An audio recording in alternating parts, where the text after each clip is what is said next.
billionaire thought. His pregnant wife couldn't live without him until she left with their daughter. Emma Caldwell's luxurious world revolved around the opulent parties and glittering skyscrapers of Manhattan. At least, that's what her billionaire husband, Gabriel Caldwell, believed. He had always assumed that Emma needed him like a plant needs water, that without his fortune and influence, she'd wither away. But Gabriel never bothered to look deeper, to see her quiet strength, her hidden dreams, or her unspoken fears. One fateful evening, Emma packed a few bags and gently woke their 6-year-old daughter, Sophie. Together, they vanished into the night. When Gabriel realized Emma was truly gone, his carefully curated empire began to crumble from within.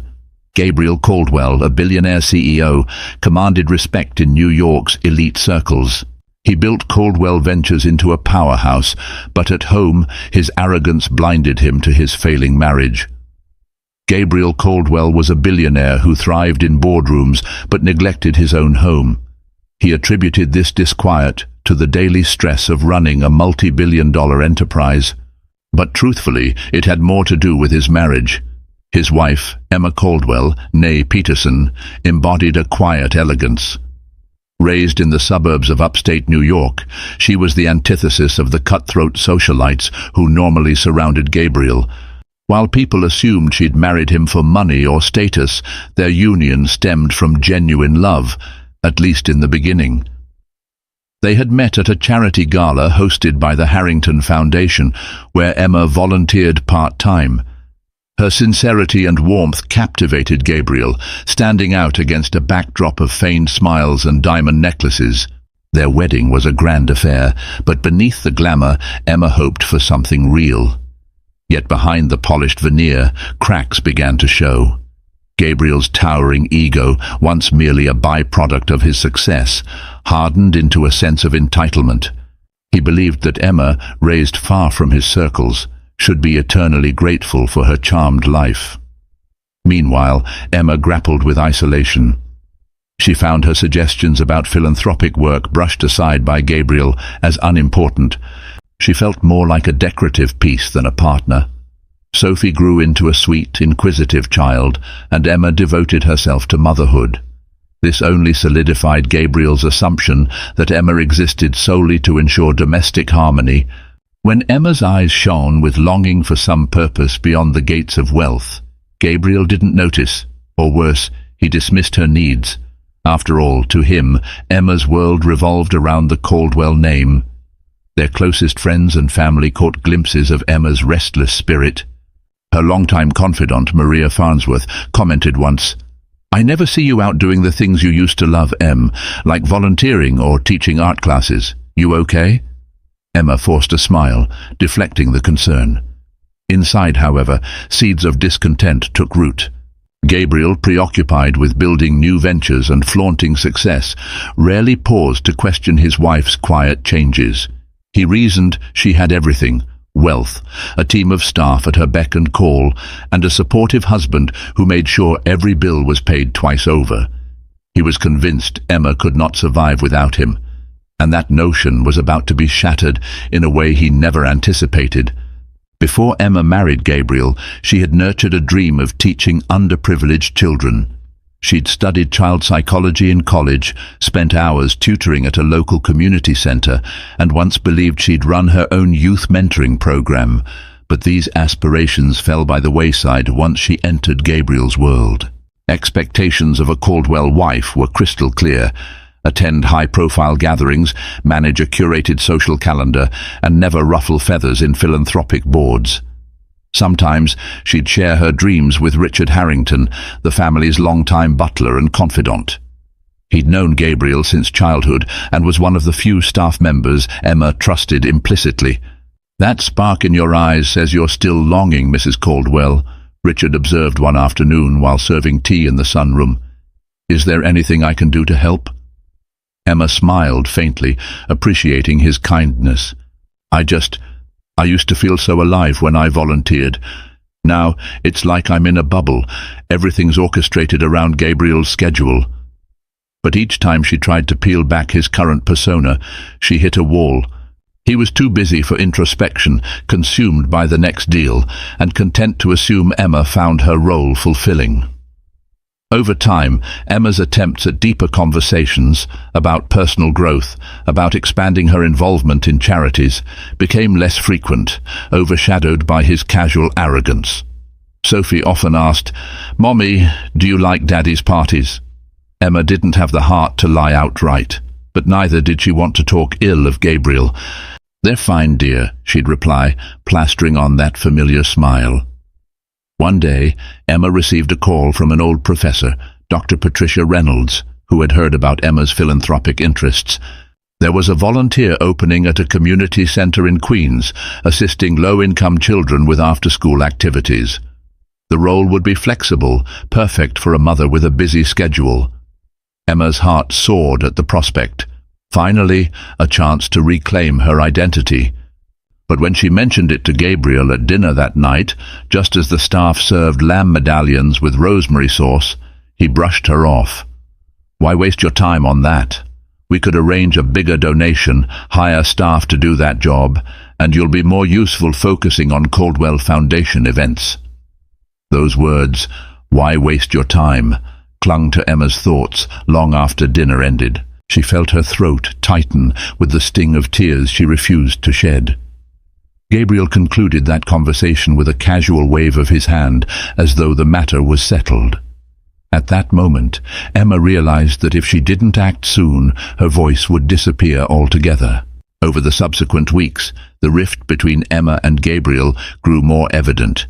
The atmosphere in the penthouse became suffocating, laced with unspoken resentment and mounting tension. Rather than addressing the problem head-on, Gabriel doubled down on his assumption that Emma was merely going through a phase.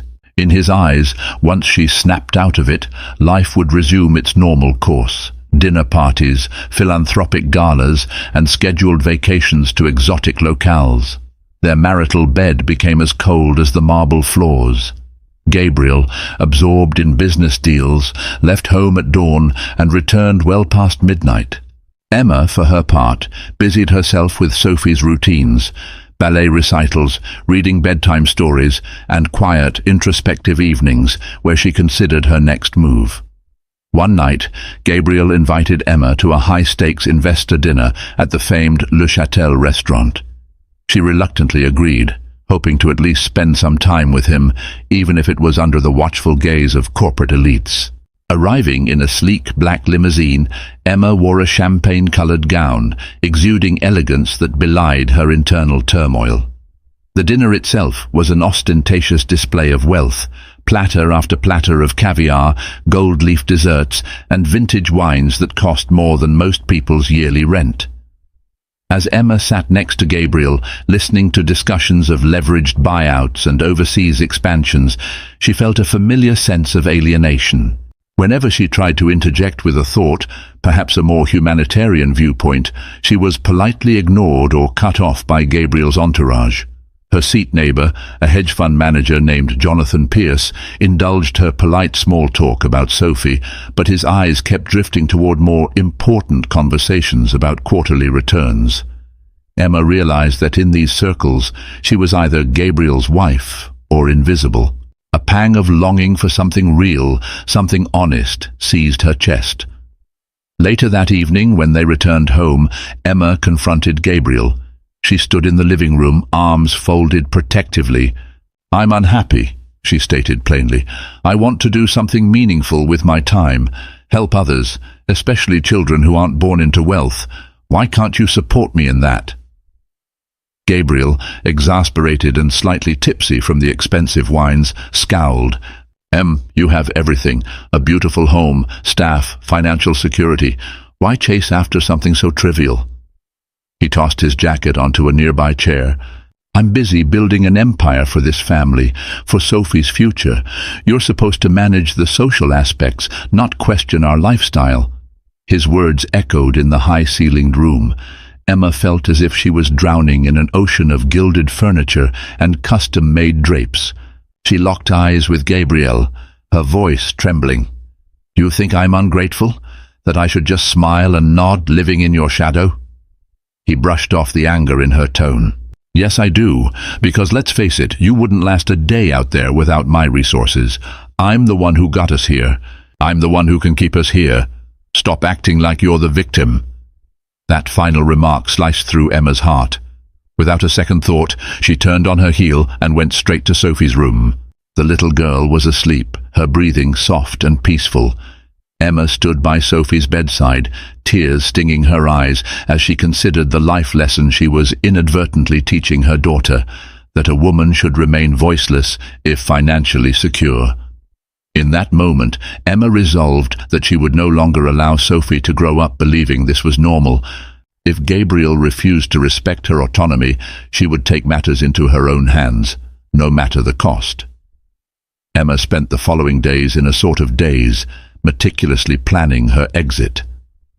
Despite the overwhelming wealth that surrounded her, she had a personal savings account, small by Caldwell standards, but enough to get by for a few months. Gabriel had given her access to a substantial monthly stipend for household expenses. Unbeknownst to him, she'd been quietly setting aside portions of it for emergencies. Now that foresight might just save her. She confided her plans in only one person, Maria Farnsworth, her closest friend from college, who had remained steadfast even when Emma's world shifted into the billionaire sphere. They met at a modest cafe in Soho, chosen carefully because it was far from Caldwell Ventures and the prying eyes of paparazzi. Sitting at a corner table, Emma disclosed everything: her dissatisfaction, Gabriel's dismissive treatment, her fears for Sophie's upbringing. Maria hugged Emma. "You're not alone in this." Together, they planned Emma's new life. Meanwhile, Gabriel carried on, oblivious. He attended investor meetings with gusto, tossed out half-hearted invites to Emma for high society events, and flaunted the image of a perfect family man whenever cameras were near. The staff in the Caldwell penthouse noticed Emma's hushed tension, yet no one dared to pry except Richard Harrington, the butler. One evening he pulled Emma aside. "Mrs. Caldwell, I may be overstepping," he said quietly, "but if you ever need anything, advice or assistance, I'm here. I can tell something weighs heavily on you." Emma appreciated the concern but couldn't risk involving Richard. The fewer people who knew, the better. She thanked him politely and insisted she was fine. Late one night, Emma took a silent walk through the penthouse, stepping through the grand foyer, the living room adorned with art worth millions, the polished oak library where Gabriel often pretended to read but mostly made business calls. She ended up in Sophie's bedroom, where a small nightlight cast gentle shadows on the walls. Sophie was fast asleep, clutching a stuffed rabbit named Bun Bun. Emma's gaze lingered on Sophie's innocent face. She realized that for her daughter's sake, so Sophie could grow up believing in her own agency, she had to leave. In that instant, her resolve solidified. She kissed Sophie's forehead, tears brimming. Emma recognized she might lose everything, but she couldn't sacrifice her dignity or Sophie's well-being any longer. 2 nights later, with Gabriel away on a business trip to Singapore, Emma seized the opportunity. She'd arranged for Maria to park a borrowed car discreetly on a quiet side street near the penthouse. Emma slipped out of bed at 4 in the morning and gently woke Sophie. "Sweetheart, we're going on a trip," Emma whispered, her voice trembling. "We need to be very quiet and leave right now." Sophie stirred, confused but trusting her mother. Together, they tiptoed through the hushed corridors. Emma carried a small suitcase filled with Sophie's essentials: clothes, favorite books, Bun. Her own belongings fit into a single duffel bag. She took one last look at the penthouse, remembering the myriad times she'd hoped this place would become a real home. They made their escape down the service elevator to avoid the doorman's scrutiny. Outside, a cold wind whipped through the empty streets. Emma spotted Maria, waiting anxiously in the driver's seat. With Sophie in her arms, Emma scurried to the car, her heart pounding like a war drum. As the car pulled away, Emma exhaled in a mix of relief and terror. She was leaving behind a life of luxury that most could only dream of. But she was also stepping toward a future where she could breathe freely, where she and Sophie could forge a life unbound by Gabriel's controlling shadow. The car ride to Maria's small Brooklyn apartment felt surreal. Emma pressed Sophie close to her side, the child half asleep and confused, but comforted by her mother's warmth. The city lights flickered by, and Emma swallowed a lump in her throat, grappling with a cascade of emotions: fear, relief, sorrow, and a fragile sense of hope. Once they reached Maria's building, Sophie fully woke, peering at the unfamiliar setting. "Mommy, where are we?" she asked, clutching Bun Bun. Emma forced a reassuring smile. "We're staying with Aunt Maria for a while, sweetheart. It's an adventure, okay?"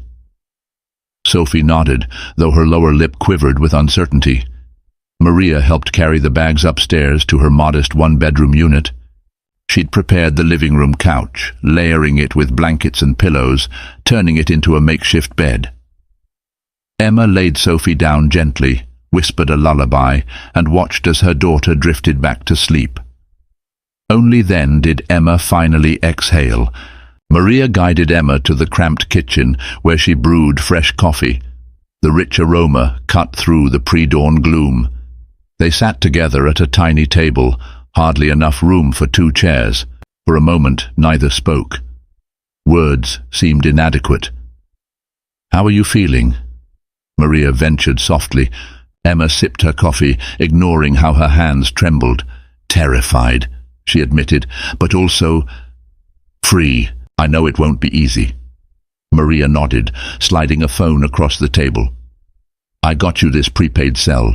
Gabriel might track your usual phone or freeze credit cards. Use this for any calls." Emma's chest tightened. This was more than a temporary spat. She was effectively going off-grid to some extent. She thought about her meager bank account, which might not last beyond a few months of living expenses. "I'll look for a job," she resolved. "Something to support Sophie and me. I won't rely on him again." Maria squeezed her hand in solidarity. "I'll help however I can. Just promise me you won't go hungry or let Sophie go without. We'll figure it out together." Emma nodded, tears pooling in her eyes. "Thank you. I'll find a way forward." When dawn broke, Emma's first day as a single mother, albeit in secret, officially began. She left Maria's apartment briefly to buy groceries and a few basic items for Sophie. The modest street bustled with people heading to work, school children waiting for buses.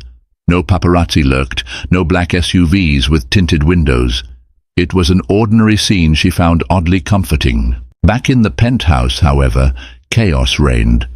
Gabriel had returned from his Singapore trip earlier than planned. When he discovered Emma and Sophie gone, he initially assumed they were out shopping or visiting a spa. But hours passed with no word. He tried Emma's phone, but it went straight to voicemail. He questioned the staff. The nanny said Emma had cancelled her shift unexpectedly, and no one knew why.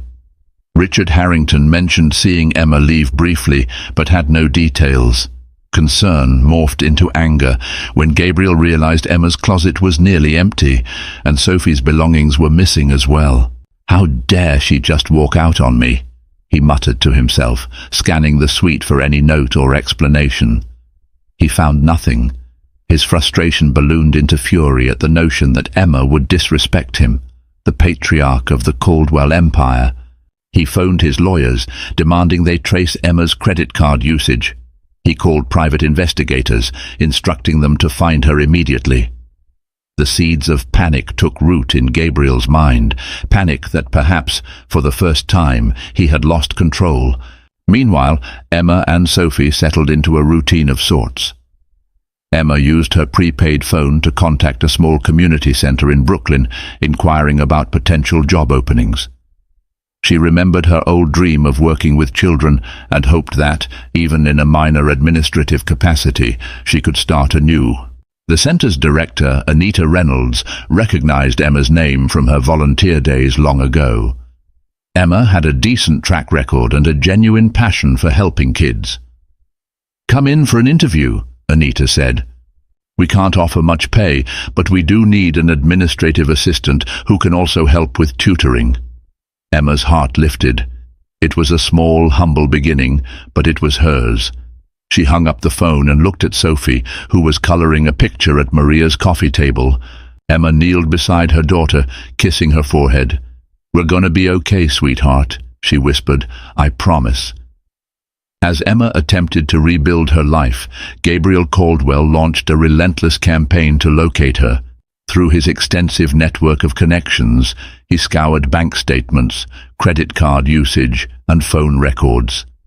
But Emma had been careful, withdrawing cash in small increments and using the prepaid phone for calls. Her official phone lay dormant in her handbag, switched off. With no fresh leads, Gabriel's frustration simmered. He resorted to hiring a private detective, Marco Finnegan, renowned for tracking down individuals who didn't want to be found. Over a late-night meal in Gabriel's penthouse office, the detective laid out his approach, visiting mutual acquaintances, tapping into city surveillance, and exploring potential safe houses. Gabriel tossed a briefcase full of cash onto his desk, stating, "Spare no expense. My wife and daughter must return." Even as he fumed, Gabriel refused to consider the possibility that Emma left of her own volition. To him, there had to be a misunderstanding or some external influence. The notion that Emma independently chose to flee his world, well, that simply defied his ego. In the weeks that followed, Marco questioned staff from the Caldwell mansion to the offices of Caldwell Ventures. He also chatted with neighbors and Emma's acquaintances. Richard Harrington, the butler, played it carefully. He truthfully didn't know Emma's whereabouts, but he suspected she was making a clean break. When Marco pressed him for any clue, Richard simply replied, "Mrs. Caldwell said nothing to me. She left at odd hours. That's all I know." The pressure from family and business circles weighed on Gabriel. He had always cultivated an image of impeccable control, but now rumors swirled that he couldn't manage his own household. The board of Caldwell Ventures eyed him warily, worried his personal troubles might distract him from negotiations and expansions. Meanwhile, Emma progressed with her new life in Brooklyn. She secured a part-time administrative job at the community center. Although the pay was modest, she discovered a refreshing sense of purpose. Daily, she juggled tasks like updating program schedules, ordering supplies for after-school tutoring sessions, and occasionally stepping in to teach art classes to energetic children. Sophie adapted more quickly than Emma expected. She missed her old bedroom, but was soothed by Emma's constant presence. They shared a small pull-out sofa in Maria's apartment, making it a nightly ritual to read a story by flashlight. Sophie's favorite was The Velveteen Rabbit, a tale about becoming real even when one feels out of place. Tucked away from prying eyes, Emma felt relief that no one recognized her as the Caldwell heiress. She dressed in simple clothing, avoided Manhattan hotspots, and used public transportation. Sometimes she caught glimpses of newspapers or magazines showcasing Gabriel at high-profile events, with headlines speculating about her disappearance. She quickly learned to avoid those triggers. Her focus was now on forging a new identity, one shaped by her own choices, not by a Caldwell marriage. But Emma's anonymity was fragile. One afternoon, at the community center's front desk, she overheard a conversation between the center's director, Anita, and a volunteer. "Did you hear? The Caldwell Foundation is looking to sponsor smaller youth organizations." Emma froze in her seat. She recalled Gabriel's philanthropic foundation, often used as a PR tool to polish his image. Anxiety gripped her. If the Caldwell Foundation reached out to the community center, her cover could be blown. Sure enough, within a week, a formal inquiry arrived. The Caldwell Foundation wanted to schedule a site visit. Anita, thrilled by the potential funding, bubbled with excitement. "This could do wonders for our budget," she told Emma. Though panic surged, Emma feigned composure. She volunteered to handle the meeting details, hoping to intercept any Caldwell representatives. However, she secretly dreaded the possibility that Gabriel himself might appear, or that he'd somehow discover her through the Foundation's involvement. In the coming days, Emma prepared for the site visit, ensuring the kids' art projects were displayed. The facility was tidy, and volunteer schedules were confirmed. Inside, her nerves sizzled, but she managed a facade of calm. Little did she know, Gabriel's detective, Marco Finnegan, was closing in from another angle. A neighbor of Maria Farnsworth had casually mentioned seeing a young woman and child entering the apartment building, matching Emma's description. The net was drawing tighter, and Emma's tenuous new world teetered on the brink of discovery. The day of the Caldwell Foundation site visit arrived. The community center buzzed with anticipation, staff and volunteers hurrying to tidy up every corner. Artwork pinned to the walls showcased colorful drawings from local children, rainbows, family portraits, cityscapes. Emma had spent the early morning ensuring all administrative files were in order. She wore a plain navy blue dress, hoping it wouldn't attract attention. Anita Reynolds, the director, greeted the Caldwell Foundation representatives at the door. They were mid-level associates.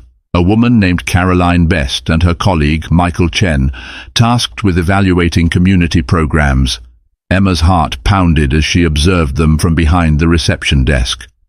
For a moment she braced herself for the possibility that they might recognize her. However, neither had direct personal ties to Gabriel. They addressed her politely, but with no hint of recognition. Emma led them on a brief tour, showing off the tutoring rooms, the small library, and the multi-purpose hall where children played basketball. Caroline and Michael asked standard questions about funding, the center's operating costs, and the number of kids served.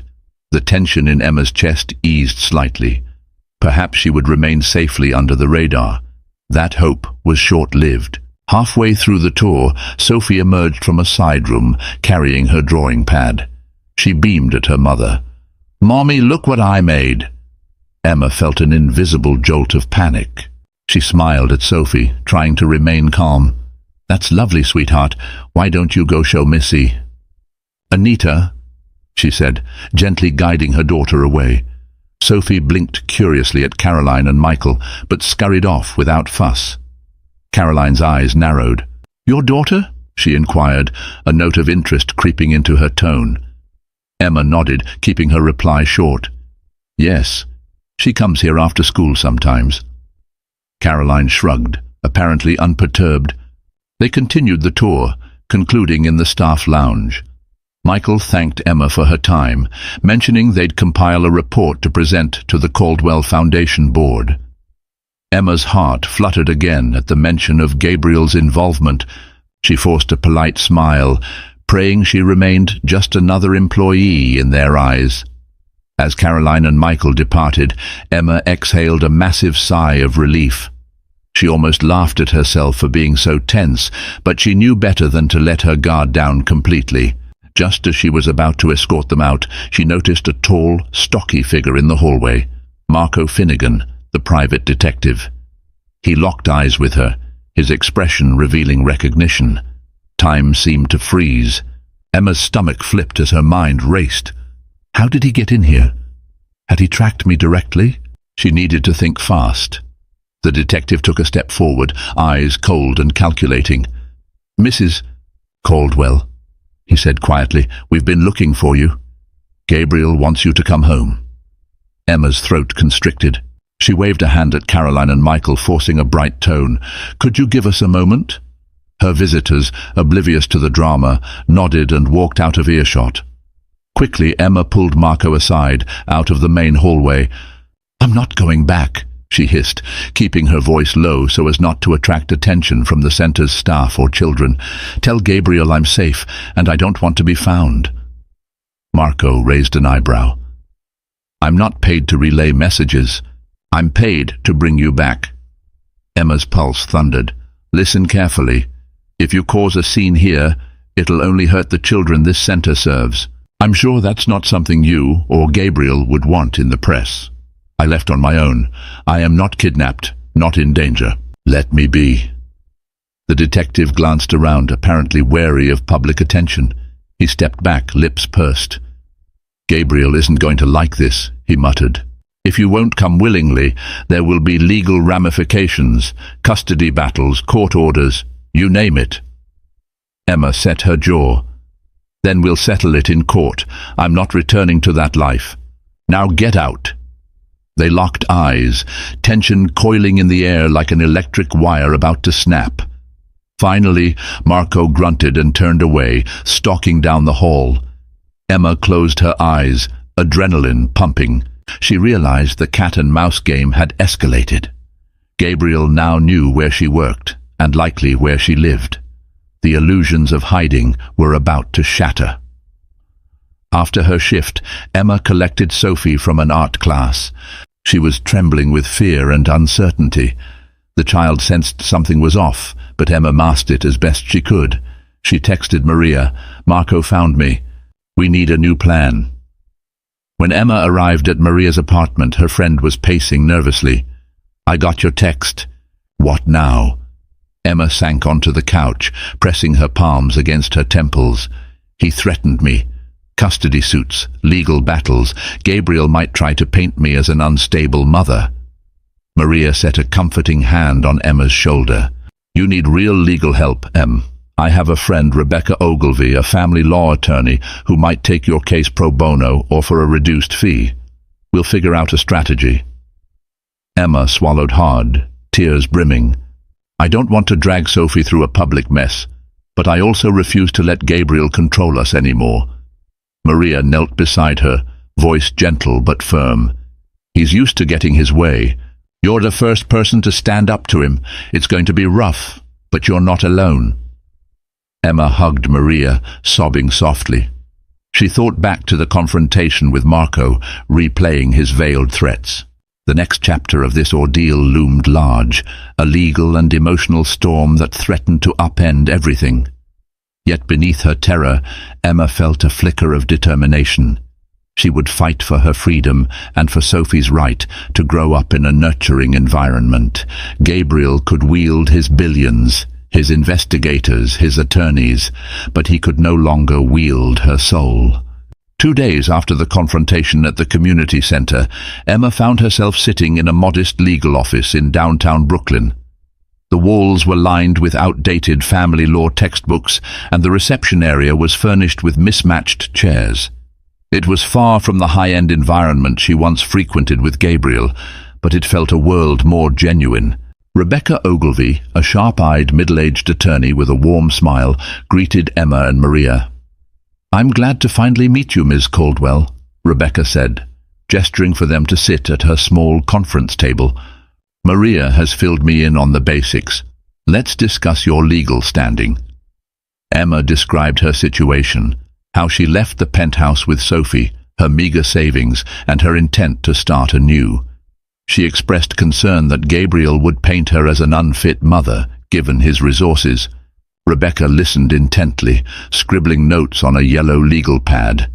"Legally, you're still married, and you have as much right to your daughter as he does. Unless he can prove neglect or harm, he won't get immediate full custody. However, he might try for an emergency hearing claiming you abducted Sophie. That's a scare tactic often used in high-profile divorces." Emma's stomach churned. "What can I do to protect Sophie and me?" Rebecca leaned back, folding her arms. "First, file for separation or divorce in a venue that's fair, likely a Brooklyn court. That way, the case is anchored here. We'll also establish your living situation as stable. Since you have a job and a reliable friend providing housing, that's a good start. We might request a protective order if Gabriel threatens or harasses you." Emma exhaled slowly, nodding. Filing for divorce felt monumental, like burning the last bridge to her old life.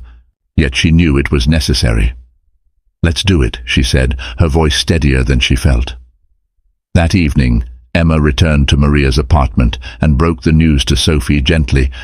"Honey," she said, sitting beside her daughter on the pull-out sofa, "we're going to see a lawyer about our family. It means Mommy and Daddy might need to talk with a judge." Sophie's eyes widened, clutching Bun tightly. "Are we in trouble?" Emma's heart ached. "No, not at all. We just want to make sure we can stay safe and happy. Daddy wants you to come home, but Mommy wants to make sure everything is fair and that you're okay." Sophie nodded, tears brimming. She was too young to understand the complexities of marriage and divorce, but she sensed the gravity. Emma pulled her close, whispering comforting words. Meanwhile, at Caldwell Ventures, Gabriel had the sense that things were spiraling out of control. His board members noticed his restlessness. The CFO reported that Gabriel snapped at staff for minor errors.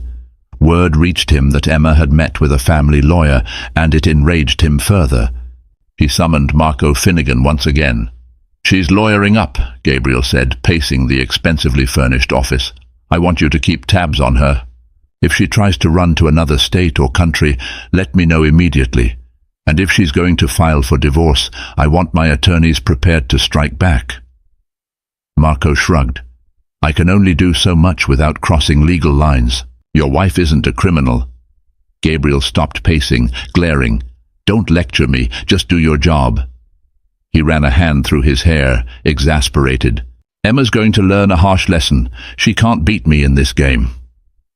That night, Gabriel returned to an empty penthouse, the silence almost mocking him. Memories of Emma's laughter echoed in his mind, fueling his anger. He convinced himself she was ungrateful, a traitor who'd spurned his generosity. Yet beneath that fury, a whisper of doubt lingered. What if she's really serious this time? What if I lose Sophie? He poured himself a whiskey and stared at a framed family photo taken at Sophie's 3rd birthday party, Emma's arm around him, Sophie perched on his lap. They looked carefree, content. Gabriel slammed the frame face down on a table, swallowing hard. Emma's legal process began swiftly. With Rebecca Ogilvy's guidance, she filed a petition for legal separation, citing emotional neglect and irreconcilable differences. It was a bold move, forcing the matter into a court setting where an impartial judge would weigh the circumstances. The day after filing, a court date was set for an initial hearing regarding custody and visitation. News spread like wildfire among Manhattan's social elite. The tabloids caught wind of billionaire Caldwell's estranged wife seeking separation, fueling gossip that Emma had either lost her mind or discovered some hidden scandal. Those who had dismissed her as a mere accessory to Gabriel were now eager for any scandalous details. Maria's apartment offered Emma a modicum of safety, though reporters occasionally lurked in the neighborhood. Emma carefully shielded Sophie from the paparazzi's cameras, often taking her to the community center through back entrances or leaving early in the morning. She also requested flexible hours from Anita, who sympathized with her plight and rearranged the schedule so Emma could focus on legal preparations. Finally, the day of the court hearing arrived. The courthouse in downtown Brooklyn was a flurry of activity, from attorneys rushing through corridors to families waiting anxiously on wooden benches. Emma wore a simple grey dress and clutched a folder of documents, including proof of her new employment, statements of her finances, and an informal list of references from the community center. Rebecca met her outside the courtroom. "Stay calm," the lawyer advised. "Gabriel may posture, but the judge is primarily concerned about Sophie's well-being." Inside, they found Gabriel already seated at the petitioner's table with his high-powered legal team. He wore an impeccably tailored suit and a stony expression. Emma's heart pounded as she took her seat, acutely aware of the tension radiating from her soon-to-be ex-husband. After some procedural formalities, the judge, an older woman named Hon, Lydia Kendall, addressed the matter of temporary custody. Emma's lawyer presented evidence that Sophie had been living with Emma, attending the community center's after-school programs and receiving stable care. Gabriel's attorney countered that Emma had unilaterally removed Sophie from a luxurious, well-resourced environment. Judge Kendall peered over her reading glasses. "Ms. Caldwell, why did you leave the marital home with your daughter?" Emma inhaled, voice trembling slightly. "I felt unsafe emotionally. My husband dismissed my attempts to find personal fulfillment, belittled my sense of self. I couldn't raise Sophie in that environment." Gabriel's attorney scoffed. "That's hardly a justification for depriving Mr. Caldwell of his parental rights." Rebecca intervened. "Emma Caldwell did not prevent Mr. Caldwell from visiting Sophie. He made no attempt at a civil approach to see his daughter. Instead, he hired a private detective to track them. We believe a neutral arrangement is best until the court finalizes custody. The judge nodded thoughtfully. Very well. I'm inclined to grant Mrs. Caldwell temporary primary custody, with Mr. Caldwell entitled to supervised visitation. We'll schedule a follow-up hearing to review final arrangements. Gabriel's eyes blazed with disbelief. He rose to his feet. Your Honor, I'm Sophie's father. We have a stable home, resources beyond measure. Why should I be relegated to supervised visits? Judge Kendall's tone sharpened. Because, Mr. Caldwell, you used a private detective to locate your wife and child, which suggests potential intimidation. The court aims to protect the child's emotional welfare. Gabriel clenched his jaw, swallowing his protest. For the first time in his adult life, a scenario was unfolding where his money and influence weren't enough to guarantee victory. Emma, meanwhile, felt a surge of relief. She left the courtroom with trembling legs, but a lighter heart. She had secured the first legal acknowledgement that she could care for Sophie independently, at least for the time being. In the hallway, Gabriel intercepted Emma briefly. This isn't over, he said, voice low. I'll do whatever it takes to bring Sophie back home. Emma, standing taller than she ever had in his presence, met his glare. You're free to try, Gabriel, but I won't let you intimidate me anymore. Her words hung in the air as they parted ways. For Emma, the hearing's outcome marked a turning point. The law, at least for the moment, was on her side, affirming that she and Sophie had a right to define their own life. Yet she knew the battle was far from over. Gabriel wasn't a man who accepted defeat gracefully, and the storm that loomed could easily overshadow the small victory she'd just achieved. Back at Maria's apartment, Emma tried to maintain an aura of calm for Sophie's sake. She continued her part-time work at the community center, gleaning a sense of purpose that balanced out the stress of the legal proceedings. Yet a gnawing fear lingered, fueled by Gabriel's parting words at the courthouse. True to form, Gabriel ramped up his efforts. He made media appearances, painting Emma as an unstable mother undergoing an emotional crisis. He donated massive sums to children's hospitals and educational programs in a campaign to bolster his public image. Magazine covers displayed Gabriel Caldwell wearing a solemn expression with headlines like, "A Father's Plea, Bring My Daughter Home." Emma avoided reading or watching these stories, but snippets trickled in through social media or well-meaning acquaintances. She felt torn between anger and heartbreak. The man she once loved had metamorphosed into a shrewd strategist, determined to spin their marital conflict into a public sympathy ploy. One night, while Sophie slept in the bedroom, Emma found herself sitting on the couch, tears slipping down her cheeks. Maria emerged from her room, noticing Emma's distress. Talk to me," Maria urged gently. Emma rubbed her eyes. "I see him on every channel, every headline. It's like he's rewriting our marriage as if I'm some reckless woman. What if the court starts believing him? He has so much influence." Maria sighed, wrapping an arm around Emma's shoulder. "His money can't change the truth. You have your job, a stable environment, and no evidence suggests you're unfit. Let him run his PR campaign. It doesn't guarantee a win in court."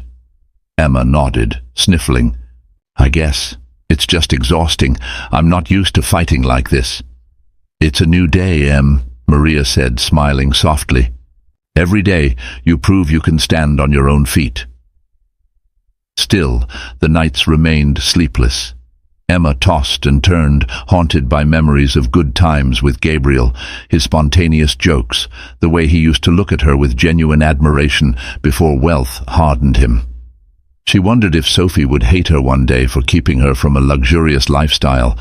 But each time she considered it, she reminded herself that emotional neglect couldn't be offset by mere luxury. At Caldwell Ventures, Gabriel snapped at employees and fired a junior analyst for a trivial error. The board grew concerned about his temperament. "Perhaps you should take a leave of absence. Focus on your family issues," one member suggested.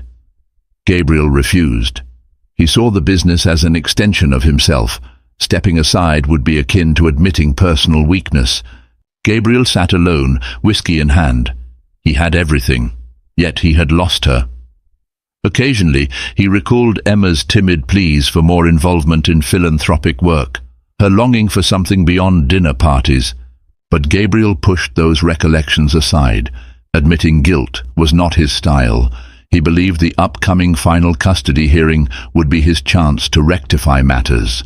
He'd instruct his lawyers to unveil every tool at their disposal, even if it meant targeting Emma's mental and emotional stability. As the date of the final hearing approached, both Emma and Gabriel felt the weight of impending judgment. For Emma, it was a struggle to preserve her newfound autonomy and protect Sophie's future. For Gabriel, it was a battle to reclaim what he considered rightfully his, a wife and daughter who, in his eyes, should never have attempted to leave in the first place. As the custody battle loomed, Gabriel's carefully constructed life began to feel empty. The luxury, the power, it all meant nothing without his family. Stunned by the financial blow, Gabriel found himself alone in his penthouse late one night. His tie loosened and an untouched meal sat on the dining table. For a moment, he looked out at the cityscape that had always symbolized his triumph.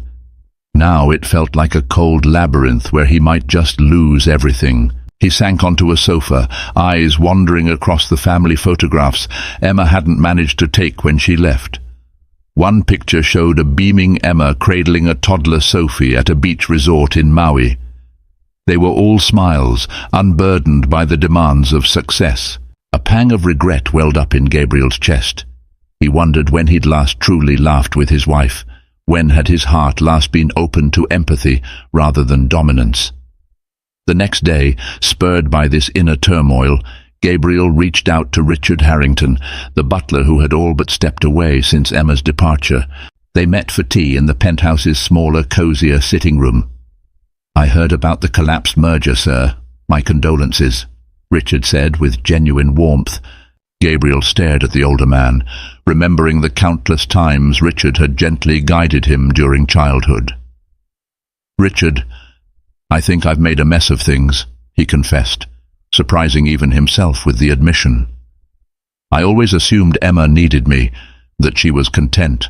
Now, everything's spiraling, and she's found a way to live without me." Richard nodded. "She's a strong woman, sir. That's been evident for a long time. Sometimes in your world, you forget that real love can't be bought or forced." A long pause settled. Gabriel fiddled with a teacup, uncharacteristically uncertain. "Do you think it's too late for me to make amends?" "That depends on your sincerity," Richard said softly. "You'd have to show genuine respect for her autonomy, not just words, but actions. Emma won't come back to a life of subjugation, no matter how lavish." That conversation planted a seed in Gabriel's mind. Over the next few days, he toned down the PR campaign portraying Emma as unstable. He cancelled the onslaught of negative press that his publicist had lined up. Instead, he directed his lawyers to reassess their strategy, focusing less on attacking Emma's character and more on proposing a co-parenting approach. Emma's attorney, Rebecca, informed her that Gabriel's legal team had suddenly become more conciliatory. Emma raised an eyebrow. "What's he up to?" Rebecca shrugged. "Hard to say. Maybe he realized the court would see through any slander, or maybe he's come to his senses." Emma felt a cautious relief. Gabriel's shift might mean fewer smears in court. Still, she didn't trust it fully. She prepared diligently for the final hearing, collecting statements from community center staff and neighbors attesting to her stable environment. She also asked Maria to testify about the emotional strain she'd witnessed in Emma's marriage. Meanwhile, Sophie's innocent questions continued. "Daddy used to read me stories," she said one morning while coloring. "Will he ever do that again?" Emma swallowed back tears. "Maybe one day," she replied softly. On the eve of the final hearing, Emma found a bouquet of lilies at the community center's reception desk, addressed simply to Miss Emma Caldwell. The note read, "I'm sorry for everything. I hope we can find common ground for Sophie's sake. Gabriel." Emma stared at the note for a long time. She couldn't deny feeling a flicker of hope that perhaps Gabriel was truly re-evaluating his behavior. Yet she also recalled the long nights of feeling neglected, his dismissive words, his assumption that she was merely an accessory to his empire. People can change, she thought, but only if they truly want to. The final hearing would determine whether Gabriel's shift in attitude was genuine or just another play for control. The day of the final custody hearing dawned cloudy and cool, as if the weather itself were uncertain about the outcome. Emma, dressed in a simple navy skirt and blouse, determined to present herself as the competent mother she knew she was. Sophie stayed with Maria, unaware of the tense legal proceedings that would shape their family's future. The courtroom was larger this time, reflecting the gravity of the case. Reporters milled about outside, but cameras were barred from the proceedings. Emma's heart pounded as she took her seat beside Rebecca. Across the aisle, Gabriel and his new, more subdued legal team conferred in hushed tones. Judge Kendall began by outlining the case details: Emma's request for primary custody, Gabriel's counter-request, and the evaluations made since the initial hearing. Then each side presented arguments. Rebecca highlighted Emma's consistent job at the community center, her stable living situation with supportive references, and Sophie's well-being under Emma's care. She also cited Gabriel's prior attempts at intimidation, though acknowledging his more recent cooperative stance. When it was Gabriel's turn, his lead attorney spoke calmly. "Mr. Caldwell would like to address the court directly." Emma's chest tightened as Gabriel rose. He cleared his throat and fixed his gaze on Judge Kendall rather than Emma. "Your Honor," he began, his voice carefully measured, "I've made mistakes. In my pursuit of success, I neglected Emma's needs and assumed she'd always be content in my shadow. I now realize that was wrong. Emma is an incredible mother, and Sophie deserves her presence. However, I also love my daughter deeply. I'm asking the court for joint custody to allow me to remain a significant part of Sophie's life." He paused, glancing at Emma for a fleeting moment. "I have no interest in tarnishing Emma's reputation. I admit to having used poor judgment in the early stages of this separation. But I've come to understand that coercion or force won't rebuild our family bonds. I simply wish to be part of Sophie's life in a manner that's fair and respectful." Emma felt tears prick her eyes. She was taken aback by his humility. Whether it was entirely genuine or a calculated move, she couldn't tell, but it was a far cry from the combative arrogance she'd grown used to. Judge Kendall observed both parties with a measured expression. "Thank you, Mr. Caldwell. Mrs. Caldwell, any response?" Emma stood, smoothing her blouse. She inhaled, meeting the judge's gaze. "All I ever wanted was to be treated as an equal partner, not a commodity. I believe Sophie should have both parents in her life, provided it's a safe and nurturing environment. If Gabriel is sincere in his change of heart, I won't stand in the way of a fair custody arrangement." The judge nodded, her expression thoughtful. "This court is primarily concerned with Sophie Caldwell's best interests. Given the evidence and the apparent willingness of both parents to collaborate, I'm inclined to grant joint legal custody, with Emma retaining primary physical custody. Mr.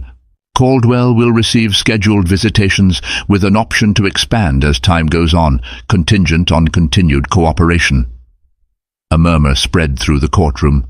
Gabriel looked relieved, though there was a trace of sadness in his eyes. Emma released a trembling breath, uncertain whether this was a victory or simply a new chapter of challenges. The gavel banged, and the hearing concluded. Outside the courtroom, reporters converged, but security ushered them away. Emma tried to slip out quietly, but Gabriel caught up with her. For a moment they stood face to face in the hallway. Lawyers and onlookers drifted by, but the two of them might as well have been alone. "I'm serious about changing," Gabriel said softly. "I know it won't be easy for you to trust me again, but for Sophie's sake, and maybe for ours, I want to try." Emma searched his eyes, still wary. "Don't make promises you can't keep. I fought too hard for my independence." He nodded. "I understand. Let's start with co-parenting, see where it leads." They exchanged a polite nod, a tentative truce in place. Though the tension lingered, Emma felt a glimmer of cautious optimism. She had no illusions that the road ahead would be simple, but at least, for once, they were on equal footing, guided by what was best for Sophie rather than just one man's ego. The weeks following the final hearing marked a new phase in Emma's life. The court's joint custody arrangement meant Sophie spent weekends at Gabriel's penthouse and weekdays with Emma. The schedule felt strange at first. Sophie's confused questions tugged at Emma's heart, but over time the routine settled into familiarity. Every Sunday evening, Gabriel would drive Sophie back to Maria's apartment. Each drop-off was a delicate dance, as he navigated a place that was worlds apart from his luxurious lifestyle. Initially, he'd walk Sophie to the door, give her a hug, then depart. Over time, however, Emma extended small courtesies, a brief invitation to sit in the living room, a cup of coffee. Their conversations were civil, occasionally even warm. One day, Sophie excitedly showed Emma a clay sculpture she'd made with Gabriel. "Daddy's helping me make a whole set," she beamed. Emma felt a pang of mixed emotions, gratitude that Sophie was bonding with her father, and a faint ache recalling that she once yearned for such nurturing from Gabriel herself. Meanwhile, Emma's life at the community centre blossomed. Her role expanded from administrative tasks to coordinating a mentorship program for teens. Anita praised her work ethic and dedication, eventually offering her a full-time position. Emma felt a profound sense of accomplishment. The paycheck was modest compared to Caldwell wealth, but it was her paycheck, earned through her passion, not inherited from marriage. Gabriel, for his part, found himself re-evaluating more than just fatherhood. He scaled back some aggressive business expansions, focusing instead on stabilizing Caldwell Ventures. He also donated discreetly to the community center, careful not to overshadow Emma's role there. Though Emma was initially skeptical, she acknowledged the gesture as a step toward better behavior. Their interactions remained cautious. Polite texts about Sophie's schedule, occasional phone calls about upcoming school events. Emma set boundaries, insisting that Gabriel not barge into her personal time or overshadow her decisions. Surprisingly, he respected that. The controlling tone that once defined him had mellowed, replaced by a subdued humility. Gabriel nodded. "I want to do better for Sophie." Emma hesitated, one step at a time. "Gabriel, I'm not sure if we can ever be what we were before, but I appreciate your efforts. Sophie needs her father." His voice softened. "I know I've lost your trust in many ways. Maybe we can start anew, co-parents and maybe even friends one day?" Emma exhaled slowly, a small smile tugging at her lips. One step at a time. Friendship might be possible if it's built on respect. They stood there for a moment, the hum of the city blending with the hope of a gentler future. Emma realized that, though she'd walked away from a life of luxury, she'd found something more valuable. A sense of self, a voice that refused to be silenced. And Gabriel, once so certain of his dominance, had finally recognized that love couldn't be possessed. It had to be earned. As Emma headed home, daisies in hand, she felt a sense of closure. She and Sophie had carved out a new life, humble, yes, but genuinely fulfilling. Whatever happened next, it would be on terms that honored her integrity and Sophie's well-being. And maybe, just maybe, Gabriel was learning that a true family isn't forged by wealth or power, but by understanding, compromise, and a willingness to grow together. In the end, Emma discovered that the greatest wealth she could ever hold was her own self-worth, and that her daughter Sophie thrived not on lavish extravagance, but on love, security, and honest connection. Gabriel, once blinded by his own arrogance, came to see that real relationships cannot be bought or demanded. They must be nurtured through respect and genuine care. While their journey remains a work in progress, Emma and Gabriel have learned to collaborate for Sophie's sake, forging a new, healthier dynamic built on empathy instead of control. Their tale stands as a testament that life's toughest trials can lead to unexpected transformations if we are brave enough to step away from what no longer serves us and move toward a path of authenticity. If Emma's courage and determination moved you, please like this video, share it with others who appreciate heartfelt stories, and subscribe to our channel for more inspiring real-life drama stories.